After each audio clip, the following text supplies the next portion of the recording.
E a gente volta no segundo bloco do programa Utilidade Pública de hoje falando sobre fake news, tá? A gente já começa a semana fazendo alerta com Patrícia Pinasco, sua psicóloga e psicanalista. E hoje o Dr. Marcos Kruger, que é médico, mas hoje está aqui como advogado, tá? Um velho conhecido aqui do programa Utilidade Pública.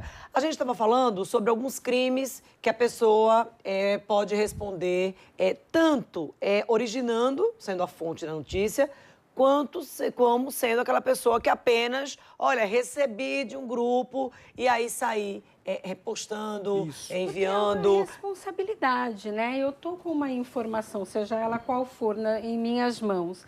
Eu passo para você, eu passo para ele, eu passo para um grupo. Eu sou responsável mediante aquilo que eu estou repassando. As pessoas precisam ter essa ideia do quanto isso pode ser pernicioso na carreira de alguém, num cargo político, numa difamação de uma pessoa. Nós temos um caso aí de um médico veterinário que perdeu a clínica, perdeu a profissão. E isso, muitas vezes, é irrecuperável. Mesmo que você abra o processo, ele fez isso, ganhou uma indenização, mas uma indenização muito pequena, perto daquele prejuízo imenso. Ele teve que mudar de cidade, ele foi afetado profissionalmente. O direito de resposta ficou muito comprometido. O próprio Drauzio Varela, né, ele não conseguiu responder. Teve uma moça que passava umas informações falsas a respeito de saúde, de mamografia, de câncer.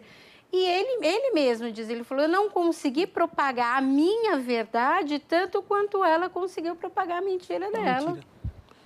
Que há um mercado consumidor. Em 2014, o mercado consumidor, o MIT, o Instituto de Tecnologia de Massachusetts, nos Estados Unidos, publicou na revista Science, que é uma revista muito conhecida e conceituada, que as notícias falsas elas se propagam com 70% mais velocidade do que as notícias positivas, as notícias verdadeiras.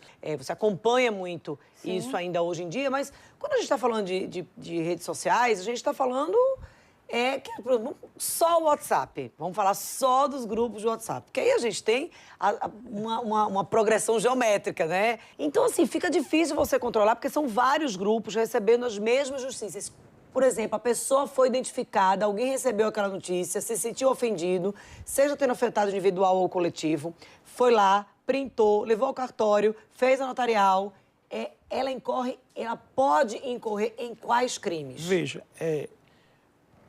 os eventos públicos, né, que têm efeito público, você tem lá Decreto-Lei de 41 e 42, Lei de Contravenções Penais, dizendo que você terá o sossego público. Você tem lá. No que diz respeito mais ao particular, que foi que você perguntou do WhatsApp, é importante a pessoa entender que no Código Penal você tem crime de calúnia, declarar crime cometido por outra pessoa sabendo ser falso.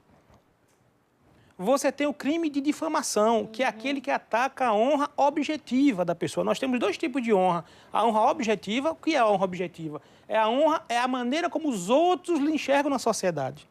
E a honra subjetiva é a forma como você se entende como pessoa. Sim.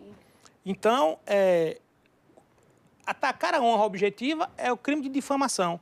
Atacar a honra subjetiva é o crime de injúria. O que é o resultado disso? O resultado disso é que, penalmente... Na prática, você tem condenações. Você tem condenações e multa, e que essas condenações geram hoje, já no processo penal, já durante o processo penal, a definição de indenização. Então, você pode sair de um processo criminal já com a indenização na mão, onde aquele que foi condenado vai ter o prazo para pagar. Se não pagar, esse título judicial vai para a Justiça Civil ser executado diretamente. Então, a pessoa pode sofrer sanção penal, e aí a lei fala de prisão mesmo, né? Ah, mas é crime de menor potencial ofensivo. Sim, mas tem consequências no ambiente jurídico da pessoa.